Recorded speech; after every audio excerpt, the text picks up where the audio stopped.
Hello friends, welcome to my YouTube channel. आज हम बात करने वाले हैं how to analyse a balance sheet. A balance sheet is a detailed financial statement of assets, liabilities and owners fund at a specific point of time.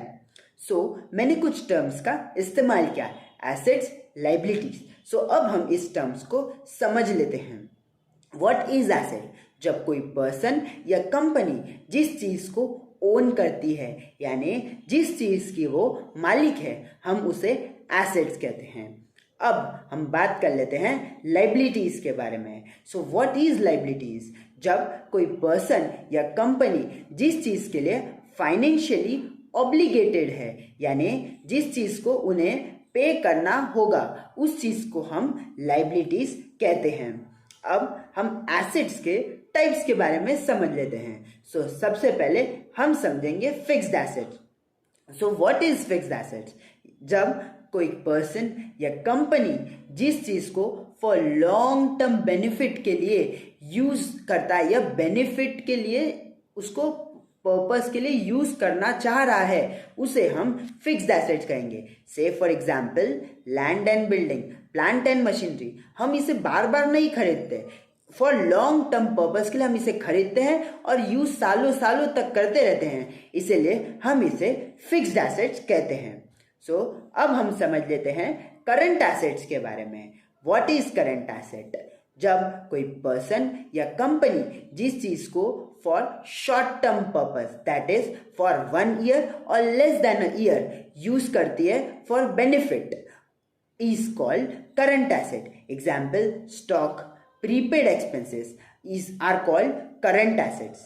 अब हम बात कर लेते हैं करंट लाइबिलिटीज के बारे में। जब कोई पर्सन या कंपनी जिस चीज को जिस चीज के लिए फाइनेंशियली ऑब्लिगेटेड है for short term purpose, that is for 1 year और less than a year, is called current liabilities. Example, short term debt.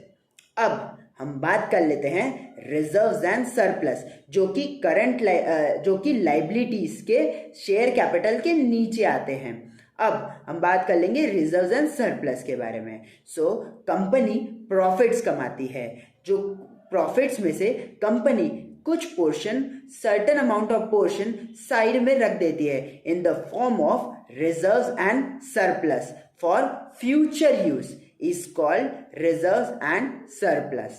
अब हम बात कर लेंगे ओनर्स फंड के बारे में। ओनर्स फंड में 2 टाइप्स आते हैं, first preference share capital and second equity share capital. Preference share capital यानी preference share holders fix rate of profit deserve करते हैं, यानी जब वो लोग पैसा लाते हैं, कंपनी और उन लोगों के बीच में एग्रीमेंट होता है, एंड उस एग्रीमेंट में वो लोग कुछ अमाउंट ऑफ प्रॉफिट को पहले से ही डिक्लेयर कर देते हैं। जब कंपनी प्रॉफिट्स अर्न करेगी, कंपनी को उन्हें पे करना पड़ेगा after paying all the expenses. अब हम बात कर लेते हैं इक्विटी शेयर कैपिटल के बारे में, यानी इक्विटी शेयर होल्डर्स के बारे में।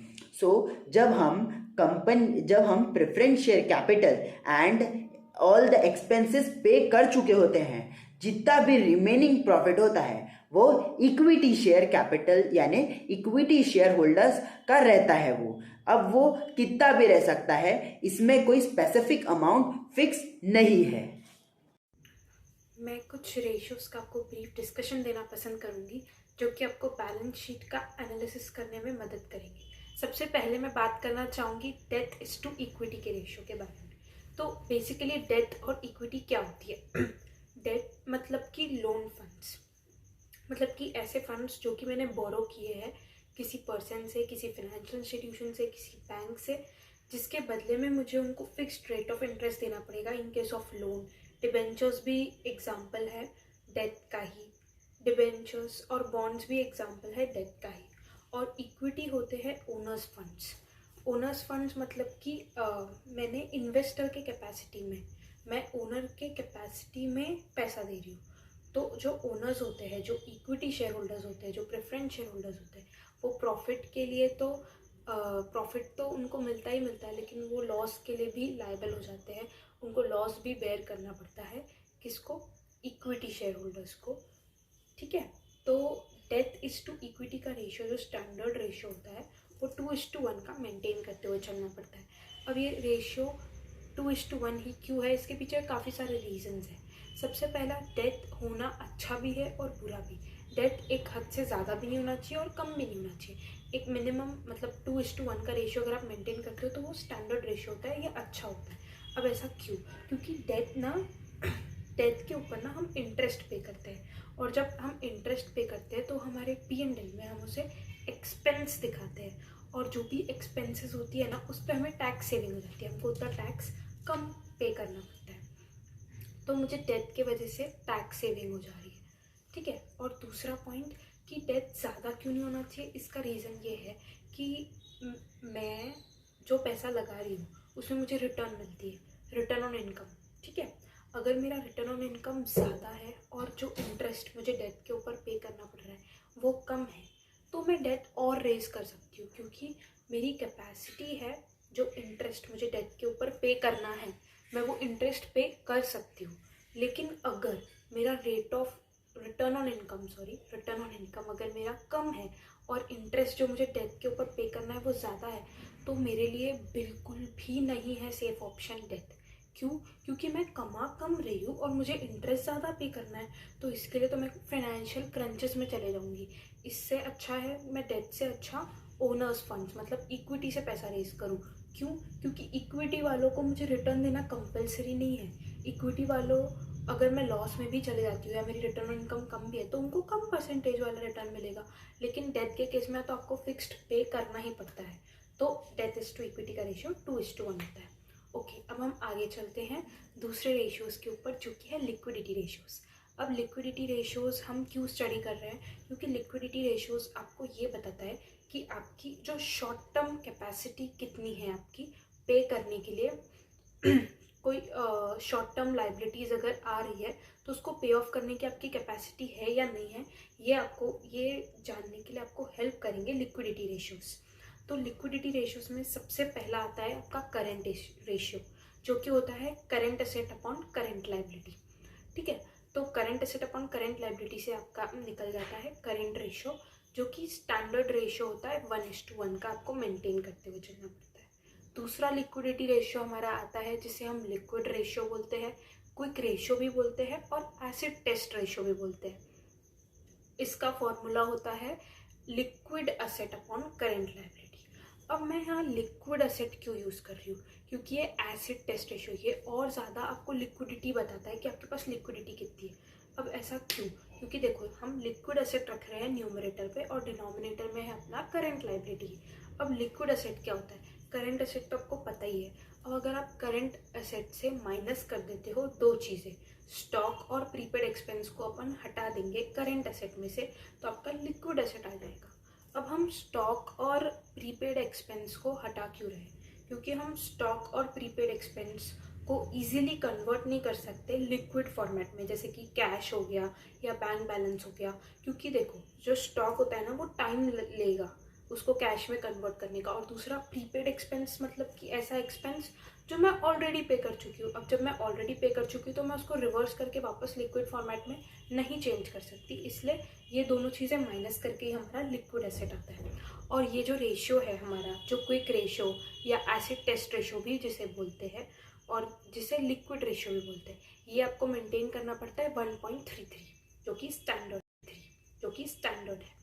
ठीक है, अब हमारा दूसरे कुछ रेशियोज मैं आपको बताना चाहूँगी, जैसे कि रिटर्न ऑन कैपिटल एम्प्लॉयड। अब रिटर्न ऑन कैपिटल एम्प्लॉयड क्या है? तो नाम से ही समझ में आ जाएगा आपको कि कैपिटल एम्प्लॉयड मतलब कि टोटल कैपिटल एम्प्लॉयड, मैंने टोटल कितना पैसा लगाया है, कैपिटल कितना इन्वेस्ट किया है मैंने मेरे बिजनेस में। तो इसमें डेट भी आ जाती है और इक्विटी भी आ जाती है। अगर आप डेट और इक्विटी को साथ में ले लेंगे तो आपका टोटल कैपिटल एम्प्लॉयड आ जाएगा। और ये टोटल कैपिटल एम्प्लॉयड जो आपने इन्वेस्ट किया है, इसके बदले में आपको रिटर्न क्या आ रही है, is what basically return on capital employed is. आम सी भाषा में अगर मैं आपको बताऊँ तो जो रिटर्न ऑन कैपिटल एम्प्लॉयड है ना, इसका फॉर्मूला तो होता है EBIT अपॉन कैपिटल एम्प्लॉयड, लेकिन उतने इसमें जाके कोई फ़ायदा नहीं होगा हमें।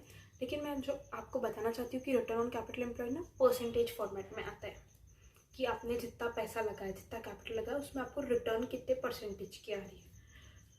सो बस इतने ही रेशियोज आपको हेल्प करेंगे बैलेंस शीट को एनालाइज करने के लिए। Thank you.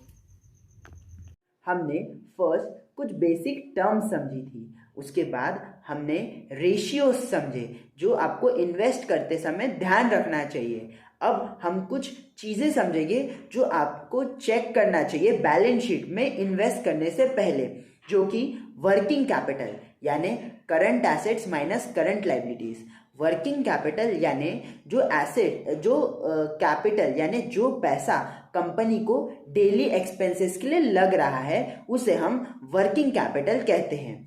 ना तो ये ज़्यादा होना चाहिए, ना ही ये निगेटिव में होना चाहिए। अगर ये ज़्यादा है तो आपको ये चेक करना चाहिए कि डेटर्स टाइम पे पैसा दे रहे हैं कि नहीं, बिकॉज सेल्स हम एक्रूअल कंसेप्ट पे बुक कर देते हैं, यानी प्रॉफिट हम बुक कर देते हैं, बट डेटर्स अगर पैसा नहीं दे रहे हैं तो हमारी वर्किंग कैपिटल बहुत ज़्यादा एक्सपांड हो जाती है और लेंथन होने के चांसेस बहुत ज़्यादा रहते हैं। और raw material holding period company का कितना है, ज़्यादा तो नहीं है, और जो WIP स्टॉक रहता है वो ज़्यादा तो कंपनी के पास नहीं है, और ना ही ये निगेटिव होना चाहिए। निगेटिव यानी करंट एसेट्स कम और करंट लाइबिलिटीज ज़्यादा, यानी हम जितना पे करने, जितना हमारे पास आने वाला है उससे हमारे जितना हमको पे करने के लिए लायबल है वो ज़्यादा है, तो इससे ये वर्किंग कैपिटल निगेटिव के चांसेस ज़्यादा होते हैं। अब मैं आपको एक लास्ट इम्पॉर्टेंट चीज़ बताने वाला हूँ, जो कि कैश। कभी भी कंपनी के बैलेंस शीट में बहुत ज़्यादा कैश भी ज़्यादा फायदेमंद नहीं रहता है। इससे हमारी अपॉर्चुनिटी कॉस्ट कम हो जाती है, यानी कि जब कंपनी के पास बहुत ज़्यादा कैश पड़ा है सो उसे जब तक कि वो यूज़ नहीं होता है उसे लिक्विड एसेट्स में इन्वेस्ट करना चाहिए, यानी फॉर शॉर्ट टर्म पर्पस के लिए उसे इन्वेस्ट करना चाहिए, जिससे उसे इंटरेस्ट की कुछ कॉस्ट मिल सके एंड कंपनी को उससे फ़ायदा हो सके। अगर आपको ये वीडियो अच्छा लगा तो लाइक एंड सब्सक्राइब ज़रूर कीजिए। Thank you.